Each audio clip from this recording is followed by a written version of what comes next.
Welcome into episode 451 of the Skate Podcast. I am Brian DeFelice, joined by Bridget Prue and Scott McLaughlin. Bridget and Scott, a lot of the conversation today is going to be revolved around trades. But before we get into any of our opening shifts, we do have to talk about Rafael Devers being traded from the Boston Red Sox to the San Francisco Giants, because it really is one of those, and Bruins fans listening, it will not take up much time, but this is one of the biggest trades in probably Boston sports history, certainly recent Boston sports history. So we have to give it a few minutes here.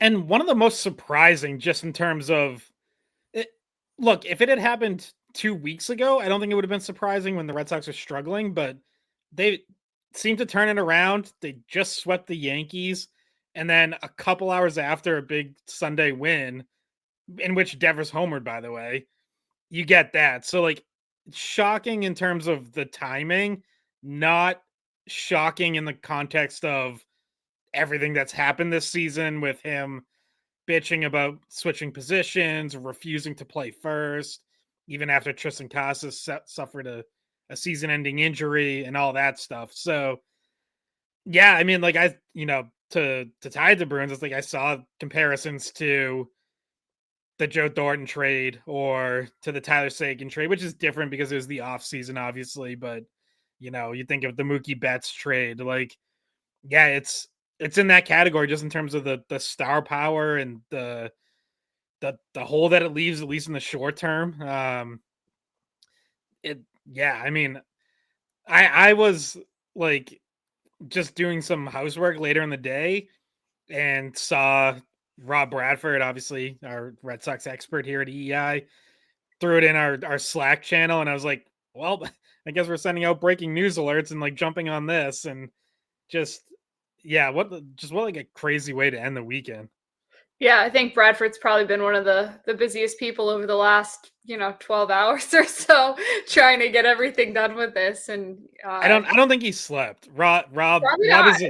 Is a superstar. Like he went out, so he went on radio that they did like an emergency show with Christian Arcand. We weren't even supposed to have local programming last night, but those two went on. Rob was on until like 10 o'clock. Writes a column. I think he did a podcast. And then he's flying out to Seattle like this morning. So, yeah, God bless him. Yeah, we are our friends that are Red Sox reporters were working overtime yesterday. And one thing that I guess relates to the Bruins is that Devers was the last player on the Red Sox to have won a championship with the team, like of that 2018 team. The Bruins now have nobody from the 2011 team. The Red Sox now have nobody left from the 2018 team. The Patriots have nobody left from the 2019 championship team. So all of those three teams just don't have any personnel left from the last time they've won a title. Obviously, the Celtics still have a bunch because they did it last year, but those other three Boston sports teams just don't have those guys anymore. Yeah, and it's an era of transition for a lot of these teams too. Like even the Celtics, yeah, they won the championship in 24, but they fell short this year. Tatum's hurt for a good chunk of next season as well, and of course the Horford Bruins, retired. Red Sox. What's that? Horford retired. Yes, yeah. Andy? I think so. I don't think that's official yet. No, it's not. Yeah, I just said. I think he's probably gonna. I think he's probably gonna play another year. I hope he does. I love Horford. He's one of my faves. I'll tell you what. She can convince me of anything because I didn't even think twice. She said it so convincingly that was factual. I just said, yeah. I was like, did I miss something? I'm pretty sure we would have covered that. Yeah, no, I mean, I forget where I saw that. Maybe I got tricked. But yeah, I mean, I hope it's not true because he definitely has not retired yet. So okay, just so we're clear on that. I didn't think I heard that, but again, my ear's not too low to the ground with the Celtics. But yeah, in any event, Bruins, Red Sox. We're not a Celtics podcast. No, no, we're not. No. But Bruins, Red Sox, Patriots, all in times of transition here. So it's an interesting time in the city of Boston. I mean, it's been the city of champions for a long time. Even in years where teams didn't win, they were still going to Final Fours or championship games and series. But anyway, okay, moving on. But before we move on, guys, it was a really dark weekend in Boston for another reason.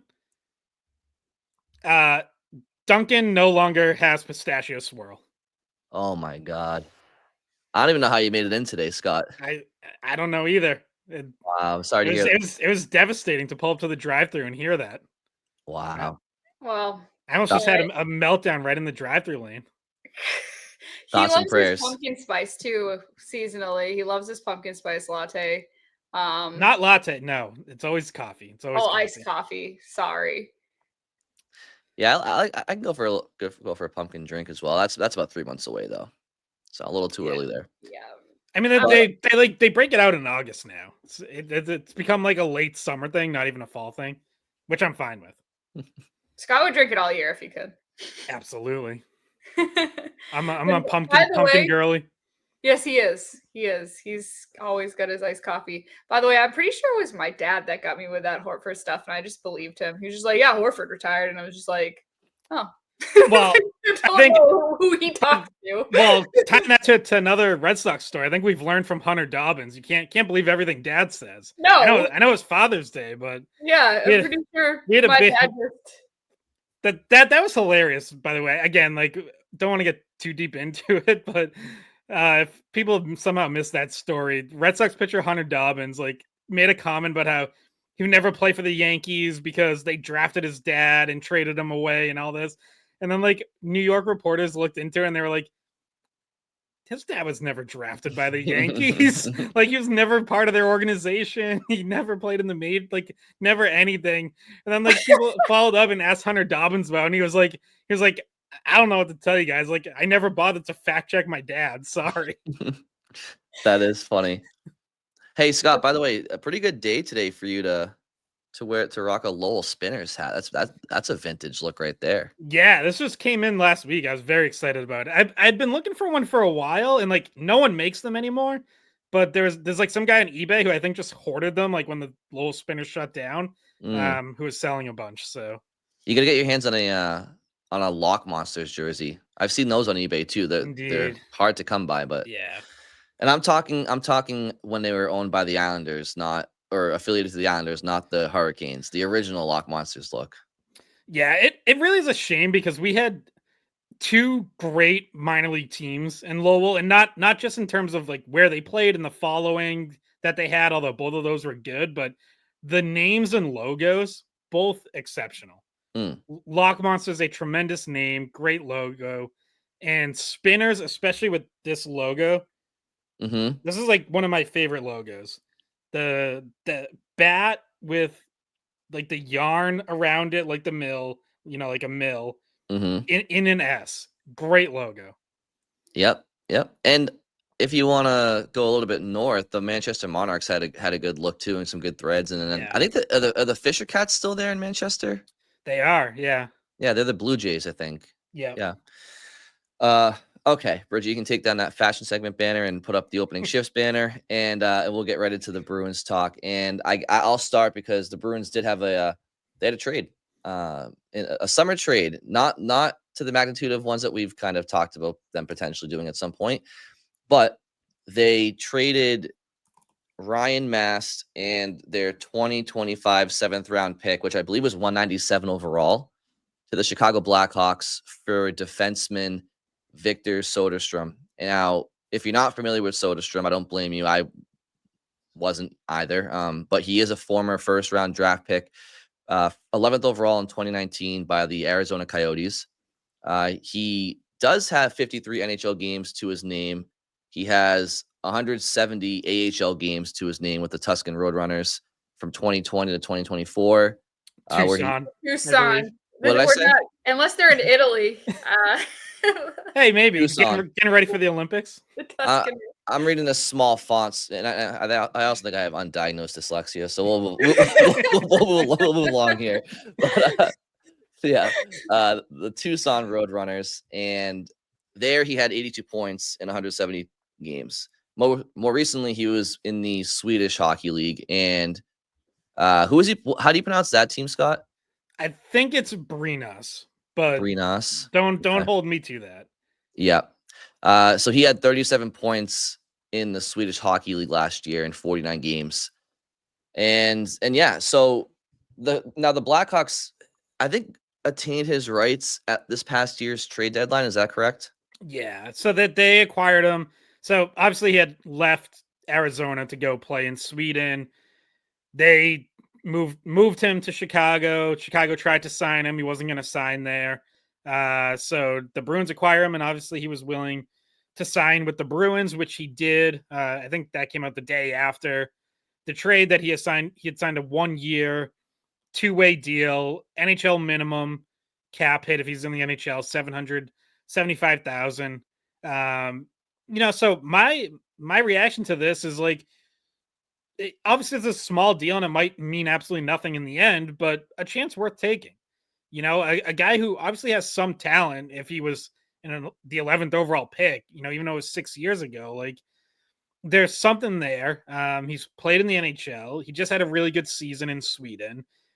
So, what I've heard from people and kind of just reading some stuff is he struggled with the pace in the NHL, which he really needs to have because he was originally touted as kind of like an offensive defenseman, good skater, puck mover, transition guy.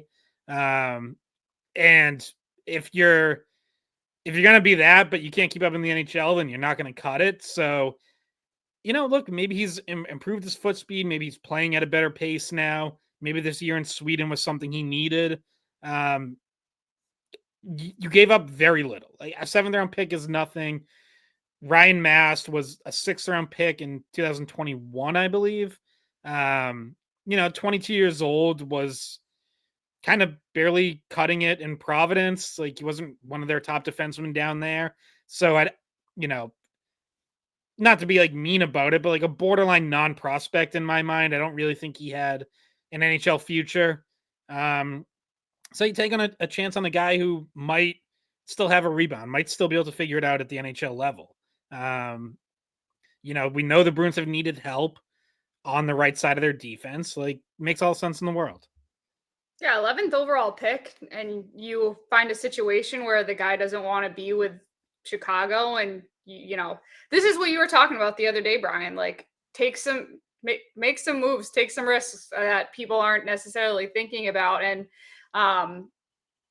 what I like about what was maybe potentially kind of a rebound season for him was that last year he won the Swedish League's best defenseman, and he was plus 28, which was highest in the league. So like in terms of that league, he really was dominant. And so maybe that's a confidence boost, and maybe he ends up in Providence the whole season. Maybe he's pushing for a spot, but either way, really not giving up a whole lot. So if you told anyone you're giving up a guy who was a 6th rounder and then your 7th round pick for a guy who went 11th overall and just maybe needs a change of scenery, at least could help your team, your AHL team, that seems like a win. So Yeah, and the way I look at it is anybody who is hating on this deal is just doing it to hate on a deal. Because if you look at this trade in a vacuum, right, all you can really do is analyze the cost versus the return. And the best way I can describe my thoughts on this trade is that I have no idea if Victor Soderstrom will pan out in the NHL. He does have more experience than Ryan Mast, and I would imagine this future 7th round pick will not be an NHL player already to his name. But going forward, I have no idea if Soderstrom will be an NHL player.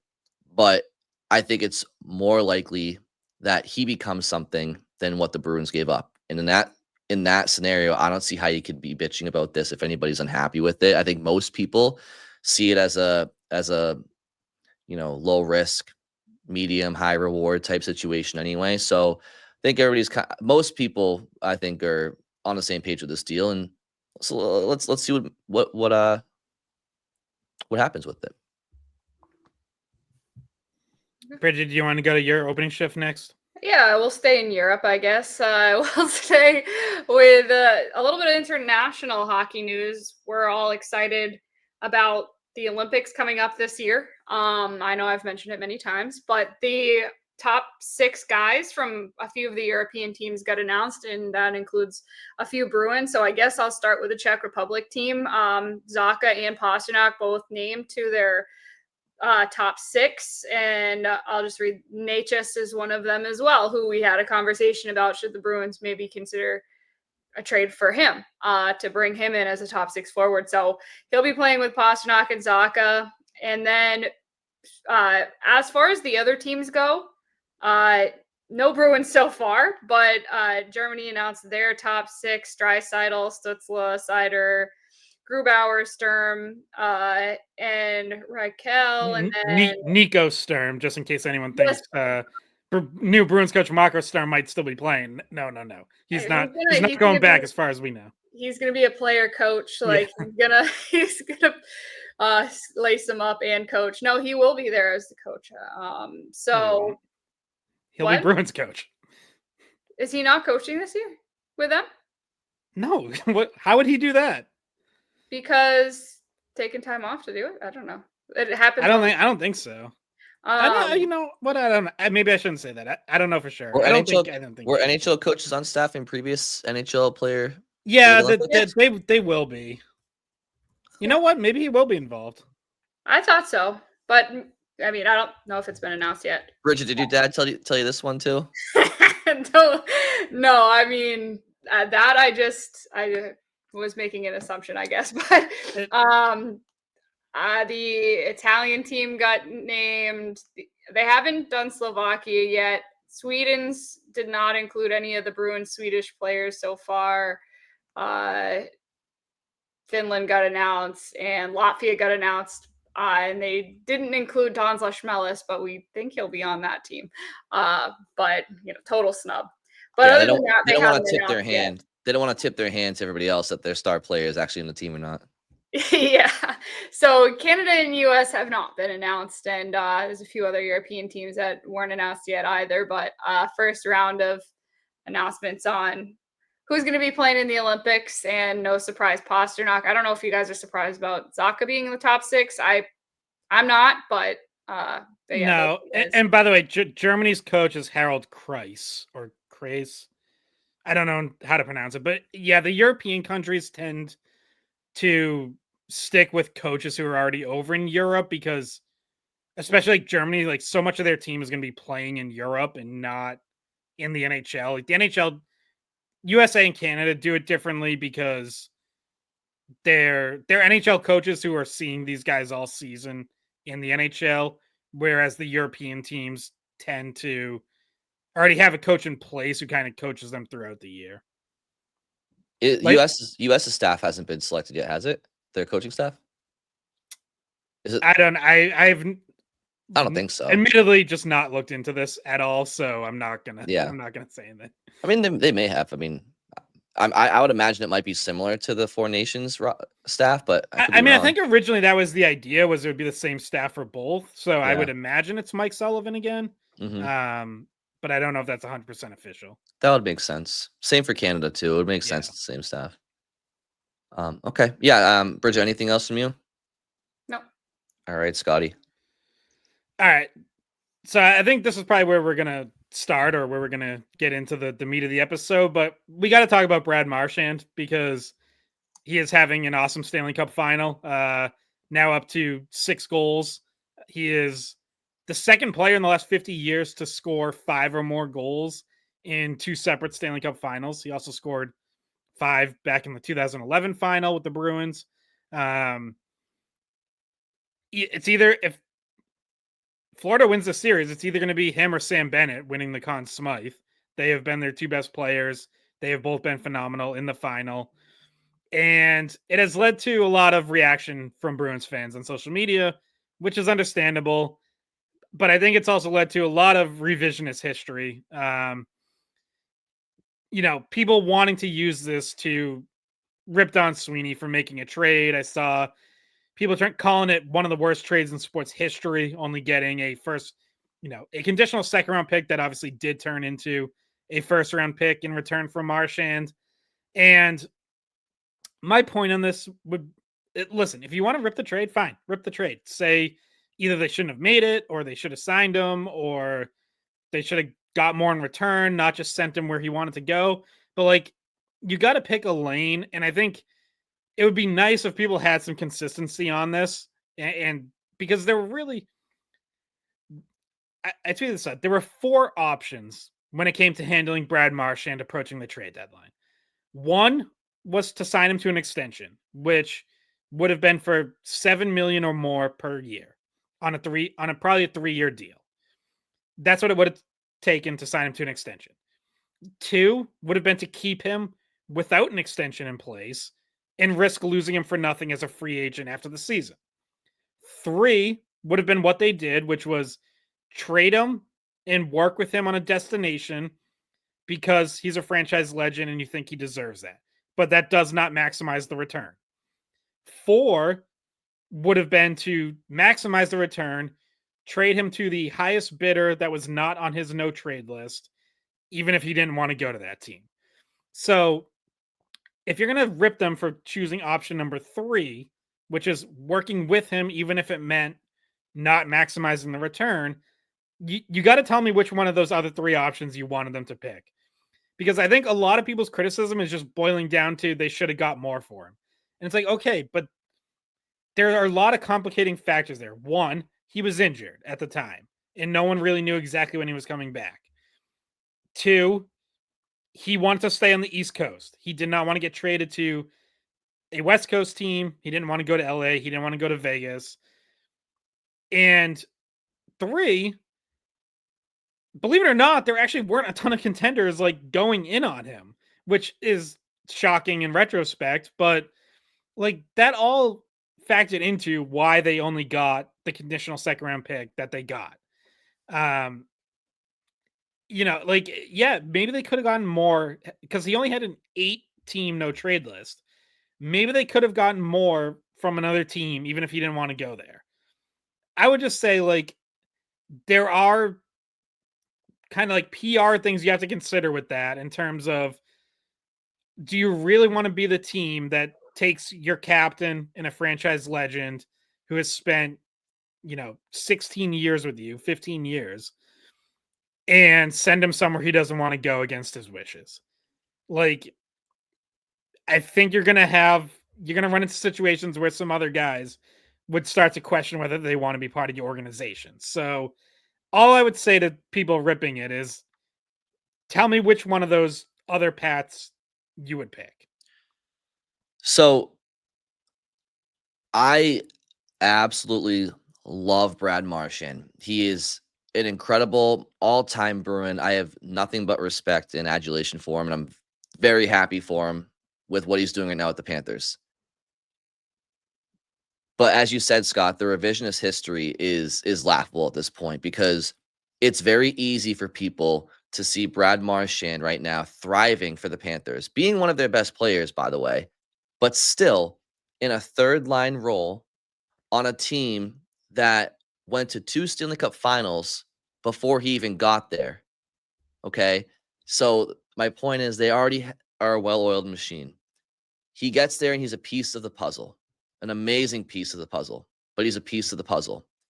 And people want to look at what he's doing right now in a perfect situation, playing great, by the way. He's playing great. And act like the risk of signing him for another 4 years at his age and at the value he's looking for isn't still a major risk. I got news for everybody. The Florida Panthers might be reaping the benefits of Brad Marchand coming to their team at the deadline. You think the Florida Panthers are going to sign him after the season for 4 years at $7-8 million?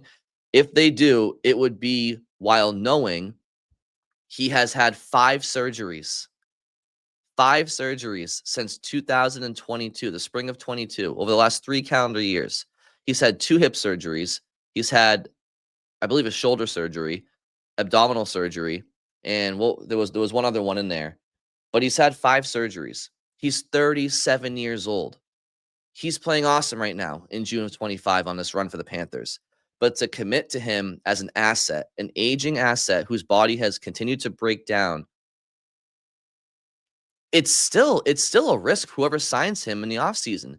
And by the way, the 6 years, so from 2016, 2017 season to the 21-22 season, those 6 years, Brad Marchand averaged 1.2 points per game. underpaid during that duration for that production. I understand him wanting to get his bag. I'm not criticizing that. I agree with it. But over the last 3 seasons, his point production has dipped from 1.2 points per game to 0.83 points per game. Still very productive. I would never sit here and say that that's not productive. But you add that point production dip, however slight it may be, to his age of 37 years old, with 5 surgeries in the last couple of years, and people want to point to a 2-month playoff run on the deepest team in hockey that's in their 3rd straight Stanley Cup final, and act like the forward projection of that asset is what we're talking about right now. Come on. It's not to mention the pending UFA status that Scott talked about. He was an expiring asset. He couldn't come to a common ground. It takes 2 to tango. So the Bruins would risk losing him for nothing. And if you don't think the return was good enough, I'm not going to try to dissuade you otherwise. But it's gotten way too extreme with people acting like the Bruins just traded him away for no good reason. Yeah. They traded an all-time Bruin and their current captain just because they wanted to. No, he was not an expiring deal. He wasn't coming back. And he's still not a great asset to invest in going forward if you're signing him to 4 years, $7-8 million. I'm sorry. With his age and injury history, even if he wins a Conn Smythe this spring, I mean, that's still not a risk-free contract. So good luck to whoever does that. And I don't think it's going to be the Panthers. So for everybody saying the Panthers are geniuses, they're not. They're opportunistic for capitalizing on it this trade deadline. But if you think the Panthers are going to have that on their books going forward, if they don't, then what's the criticism for Florida? You understand what I'm saying? Like, if it's such a guarantee that the Bruins should have signed him for 4 years at $7-8 million, why aren't the Panthers going to do it this offseason, do we think? Because they're looking at his age and injury history. I know the cap situation might be a little bit different. A lot of other contracts that they have to try to get done too, that like to keep other But guys even like if Sam Bennett. they could theoretically probably let Ekblad walk and maybe still get Bennett and Marchand. I mean, I haven't looked at their cap in detail before recording this episode, but unless one of those 3 takes a hometown discount, if all 3 of those guys try to maximize their contracts, Florida's only going to be able to keep one, unless they trade someone else away who has a sizable cap hit. But unfortunately for them, fortunately for the rest of the league, those 3 have all played well enough this postseason that if they want to maximize earnings, the Panthers have probably been priced out of keeping 2 of 3, and they might have to pick one. And just real quick, I want to say, if Brad Marchand gets $7 or $8 million this offseason for somebody, I'm thrilled for him. Like, good for him. He's played at a discount his whole career. Okay, but what I'm saying is, it's when you look at his age and his injury history, it's not a guarantee that contract ages well for that team. Great for Marchand, he's getting his bag, and I'm happy for that. But again, it's easy to see him playing amazing right now in the finals and just have revisionist history, and it's disingenuous in my opinion. It's annoying. Well, it's revisionist in this way that I've seen, which is the contract that the Bruins should have been willing to offer Marchand back when it was first reported that it was going to be over $7 million, and obviously not confirmed by the Bruins, but just some sourced reports about him wanting to go up around 7 or more. People were saying he wasn't worth that. And now they're watching him play in the playoffs and going, oh, why wouldn't they do that? Obviously, he's worth more than 7. And because he looks like it right now. But back when those reports came out right around the deadline, people weren't necessarily agreeing with him making that much money next year and for the next few seasons, because he doesn't just want a 1 or 2 year deal. So I think it's okay to say, hey, maybe the Bruins should have been willing to, but at the time when the trade was made, that wasn't a part of the conversation, guys. You remember when a number was brought up, people were not happy with Marchand asking for that amount, and they thought it was too much. People thought he was crazy for asking for that much and thought the Bruins would have been crazy to give it to him. Now, there were some fans who said just give it to him. And if you were one of those fans and you still say they should have given it to him, okay, like we're not talking to you, we're not criticizing you. Like that, you had a take, you can stick by it. It turns out he's gonna get that money, so that's fine. Like stick to your convictions. But the overwhelming majority that we heard from, that emailed us, that tweeted at us, that called into shows on both stations, it was overwhelmingly no way should they give Marchand $7+ million a year. Like that was, people thought it was crazy that the Bruins even offered him a little over 6, which was ultimately what their final offer was somewhere around 6.2, basically somewhere around his current contract. Marchand's, the lowest he came down to was right around 7. I don't think he ever dipped below 7. So there was still enough of a gap that they weren't going to get it done. And again, most of the fans I saw at the time thought, well, that's understandable. Good on the Bruins for not going any higher. Like, I guess they have to trade him. But yeah, now you're right. Now it's like everyone's going back and it's like, well, they should have just given him that. And it's like, they weren't negotiating in June. They were negotiating in March. They had to make a decision then. So if you thought then that they should give him over $7 million a year, great. But I know, because I heard from you guys, most of you didn't feel that way. Yeah, I mean,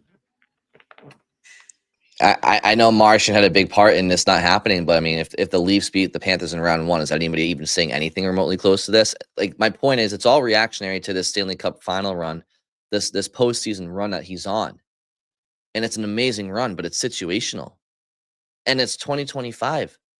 Like, what's his health gonna be in 2028, 2029? I love Brad Marchand. He's 37 years old. He's got a lot of miles on him. He's played a lot of the Bruins didn't make the playoffs this year. He did. Has Brad Marchand missed the playoffs more than twice in his career? And it was 2014, 15, 16, 17. I mean, yeah, it's just those 2 years. Yeah, a lot of international hockey. He's in amazing shape, by the way, too. Like, to bounce back from these surgeries is very impressive, right? I was gonna say keeps himself in great shape. Like, he's one of the hardest workers that you'll see to make sure that he's up to speed with everyone. But to say, his body has been injury prone, I think is fair, right? He's reacted well. He's bounced back from them. But once your body starts, breaking down here and there, you get 5 surgeries in 3 years. I know the point of surgeries is to repair the body, but it's just, there's a butterfly effect there sometimes. And is he going to play until he's 41, 42? Do you want to be paying him at 7-8 million at that age? Like, I understand people are emotional that a fan favorite, a franchise favorite, got traded in a bad year. But guess what? The Bruins weren't making the playoffs, so you were going to keep him.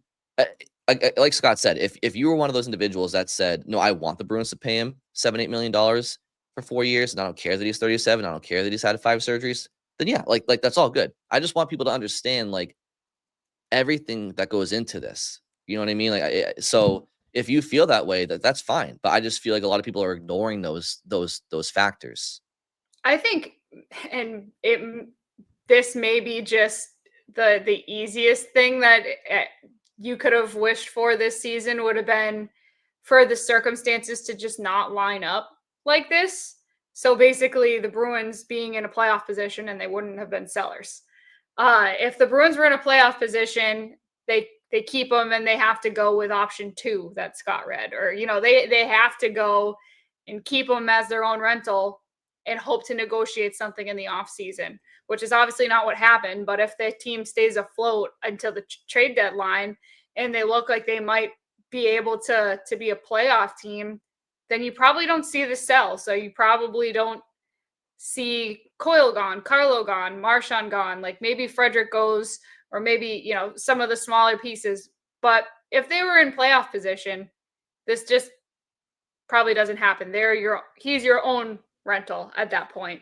And then we're having a conversation right around, the off season, right around now. Oh, what should they extend Marchand for? Is he going to leave for nothing? Like, that would be the conversation we are having. So my version of revisionist history would, if I was to choose a path, would be really just if they could have gotten their shit together during the regular season before March, then, this wouldn't have happened, but this is where we are. Yeah, and if they had been a better team and been more the team they thought they were going to be, maybe they're more willing to extend to 7 million to keep them, because now you're looking at it and you're saying, well, all right, maybe that's a little higher than we want to go, but hey, we have a good thing going here. We're going to be in it the next few years. Marchand can be a big part of that. Let's just get it done. But with the way the season went, you're looking at, we can debate if it's a shorter or longer retool or how long it's going to take, but you're looking at some sort of retool.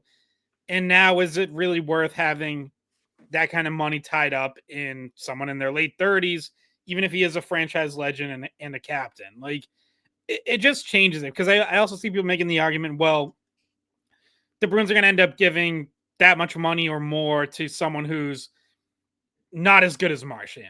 And like, that might end up being true on the surface in the here and now. But if that player is 28 instead of 37, it's just a different equation, because then you're betting on that player being part of what follows this retool and being part of 4, 5, 6 years from now, and not just the next 2 years.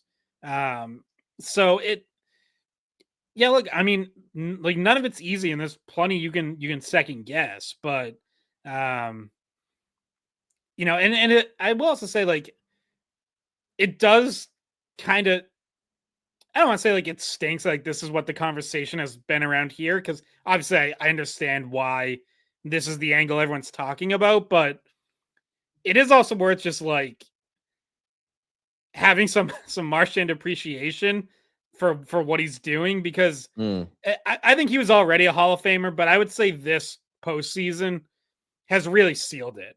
Like whether he ends up winning the Conn Smythe or not, if the Panthers win the cup, he played a big role in it, and it absolutely locks him in. It might even make him a first ballot guy. Like, I don't know if we knew, again, this is part of like all the questions that went into this. Like, I don't know if we knew that Marchand could still get to this level. I didn't know that. If anyone did, great on you. But like, I would have had questions about whether he still had this kind of run in him. And obviously he did. And that's another part of this, is like, he bet on himself too, right? Like, he had a value in mind that he thought he was worth. He was only willing to budge so far. And he ended up being right. He thought, I'm going to play better hockey. He knew that he didn't have the start to the season he wanted, in part because he was coming back from 3 surgeries. But he believed that he had more in there, that he was going to be able to show that he was worth what he thought he was.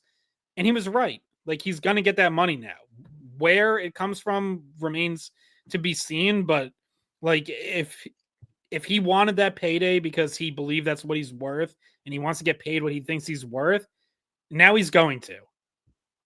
Yeah, he has followed the Tom Brady path, really. Like, wanted to finally they both wanted to finally get paid after taking discounts, and they go to Florida and then they win. Like, if he wins the Stanley Cup there, and like, there is certainly some similarities to the end of Brady's career when he went down to the Bucks and was able to do it there in Florida and celebrate down there. So I don't know about you guys, but I have a gut feeling that Florida wins Game 6 and that it doesn't go 7 this year. And maybe he has a role in it. Maybe he has another important goal. And I don't know about you guys, but watching the Oilers, I feel like they look like the more tired team. Whether or not, I just think Florida brings more energy, even if they are tired. Like, they have the ability to just press through it. And I actually thought that after Edmonton won the first game, Florida was going to win the next 4, and it was going to end in 5 games. But I'm hoping it goes 7, but I just have a gut feeling that Florida wins 6. So. Yeah, I mean, I think Florida's the better team. I felt that way all along. I just think that the Oilers had the 2 best players in the series, and And if they were the two best players in the series, it would go a long way to the Oilers winning. But the Panthers are a much deeper team, in my opinion. And when I watch McDavid and Draisaitl out there, in particular McDavid, but it just seems as though, yeah, the Oilers have more depth than they have had historically with those two players. But, they still try to do a little bit too much because they know at the end of the day, I think that a lot of their success rides on them, especially with Zach Hyman out of the lineup as well. And the Panthers' top players, they just know that. I mean, the Panthers have like 7 or 8 guys that are all around 20 points for the playoffs. So I just think that when the Panthers know that they have more depth, they know that they can rely on a guy in front and behind them in the lineup to do their job as well. And so they play more responsible. I think that the Oilers, I just think their lack of depth compared to Florida's depth, I think it's coming through in some decision making by their top players. And obviously, I don't think McDavid's been nearly good enough. And I question if he's hurt. He's not taking a lot of shots from distance, and he seems to be passing off a lot. So I'm curious about that. But just to bring it back to Marchand quickly, I think that if the Panthers were to win Game 6 and they win like 1-0 on a goal from, Matthew Tkachuk or AJ Greer, just somebody not Sam Bennett or Brad Marchand, I do think the Conn Smythe would probably go to Sam Bennett. But I do think Marchand, if he's that difference maker just one more time, right? I think the Conn Smythe would be his in a Florida winning effort. And Marchand's always been a good playoff performer with the Bruins, even the last 2 years, right? Where they got upset by the Panthers after the record-breaking season. That year, Marchand had 10 points in the 7 playoff games. And last year, he had 10 points in 11 playoff games for the Bruins as they went to Game 6 against the Panthers in round 2. But this year, 20 points in 22 games is incredible. You're right, Scott, to bring up not to overshadow how well he's playing, and he's been incredible. And I think I speak for all of us. Like, to see him hoist the Stanley Cup would be incredible for him. It's still weird. It's still weird being with the Panthers. I mean, we're only a calendar year removed from Sam Bennett, rabbit punching him and making Marchand not available for much of that, some of that Panthers series. And now he's, good buddies with them and raising a cup potentially with them. But my last comment on the Marchand trade is the one thing we still have to see is what happens with the return, right? Like, does that Florida Panthers first round draft pick, does that end up becoming something that the Bruins use as a trade chip to better their team? And we look back in hindsight and say, wow, that Brad Marchand first rounder that ended up being got them this player. Great move for the Bruins. Or do the Bruins draft at that pick and that player becomes something great? And while people are shoo-shooing it because it's a late first round pick, probably in 28, 27. Can we at least see how it all plays out? Now, it might be 5-6 years from now, right? And I know people don't have that much patience. I don't even have that much patience, but that is the other shoe to drop, right? Like, it could be utilized as early as this summer in a trade. It could, take 5-6 years to come to fruition. But that's the part where it's like, we also have to see what happens with this trade because it's not complete until we know what the Bruins get out of it, not just that it was a first round pick. By the way, I had this stat a month ago, but it's still true because Marchand's kept it up. He has averaged 0.9 points per game or better in 8 straight postseasons, going back to 2018 with the Bruins. Only 6 other players ever have had a streak that long, and it's Wayne Gretzky, Yari Curry, Peter Forsberg, Mark Messier, Sergei Fedorov, and Nathan McKinnon. Like, yeah, he's playoff wise, like, he's in remarkable company. Yeah. By the way, I actually think the Oilers are going to win Game 6. This to me, it doesn't feel like a series that ends in 6, and I also think every time everyone wants to count out the Oilers, they respond. Like, that team does have, I don't know, like, more heart than I think people give them credit for sometimes. Every time they're down, that they bounce back. And I don't know if they'll win the series, but I do think they have one more bounce back in them. And I will say, too, another big difference is goaltending. Once again, like Oilers just have not gotten good enough goaltending. Stuart Skinner gets pulled in 2 straight games.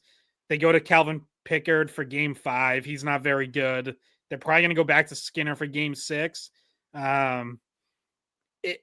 Skinner was really good for much of these playoffs, but not that it's all on him, but like he hasn't been good enough in this series for sure. And Bobrovsky has been good. I don't think he's had to be elite, stand on his head good, but he's been good. Yeah, I think he can go 7-2, but it just they need a breakout game for McDavid. Like they're not going to win this series though. I mean, Draisaitl, you could sit there and say you want more from him. I mean, but he's got 2 overtime goals in the series already, and I think has 5 overtime goals in the playoffs so far.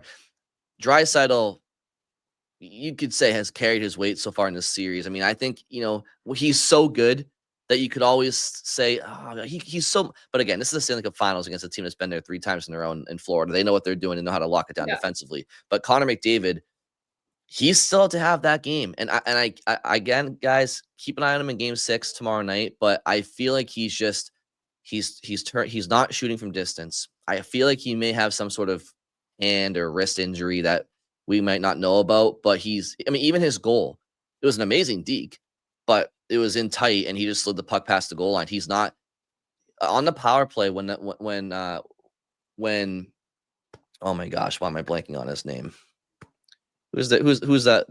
Bouchard. When he has the puck at the top of the umbrella, McDavid's a lefty and he comes up his strong side and then skates downhill, and then Bouchard hits him with that pass at the top of the circle where you would usually see somebody just like fire home a wrist shot or just get it to the net and hope for something.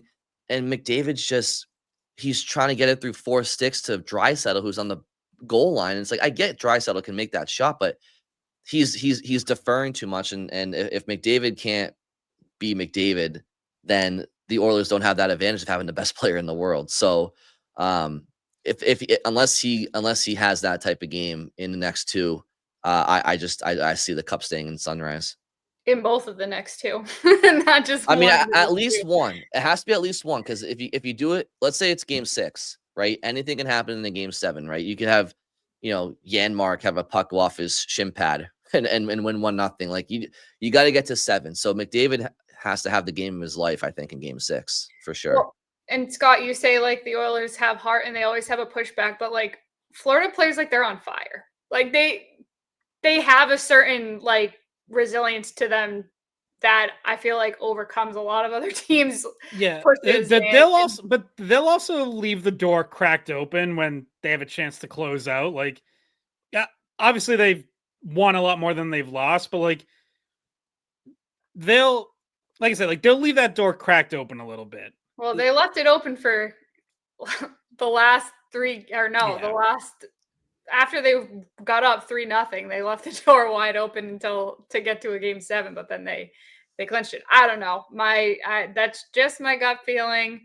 Florida wins Game 6. They also just play composed though too. I mean, how many times do you see Matty Tkachuk just have the puck on his stick and he just softly just dumps it in and changes? Like, whereas with the Oilers, you might see them try to make that extra play and it goes the other way. It's that, yes, the Panthers have a reputation for playing aggressive and playing on their toes and playing on fire, but man, their composure and their discipline is what separates them, in my opinion. It all separates them, but they're a lot more composed and than people I think give them credit. They get that reputation as being the aggressive team, and they are, but it's calculated. It's calculated. They're very composed. They're very smart. They don't turn pucks over.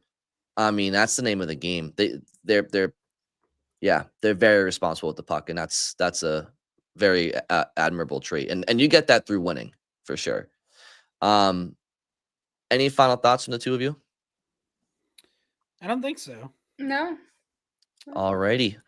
Well, you guys can expect another episode later in the week, perhaps some more mailbag questions, some Stanley Cup Finals reaction, and other. Yeah, we're getting closer to the draft. What now? Less than 2 weeks away? Yeah. And then free agency. So the next 3 weeks, we're going to know a lot more. It's been tough so far since the Bruins got eliminated, because the season's still going on with the playoffs, and we're talking about hypothetical draft picks if they select it, which we think they will, but there's so much roster movement that we don't know about, and we'll have a lot more clarity in the next 3 to 4 weeks, and we can go from there. By the way, Yeah. I'm forgetting who it was who tweeted or said this. It might have been Friedman or it might have been one of the other insiders, but someone had a quote that like the expectation around the league is that the period between the end of the Stanley Cup Final and the draft is going to be chaos. So I'm very excited for that. Like sometimes that kind of stuff gets teased and it doesn't really happen. So I'm keeping my expectations a little bit tempered, but it sounds like there could be a lot of stuff that goes down. Yeah, I mean, the one thing that the Bruins haven't done yet that I thought they were going to get done before free agency was the Geeky contract. So I don't know if that's coming in the next few weeks too before we hit free agency. Just to know what you have to pay him, so you know what you have left to go out and spend. Yeah.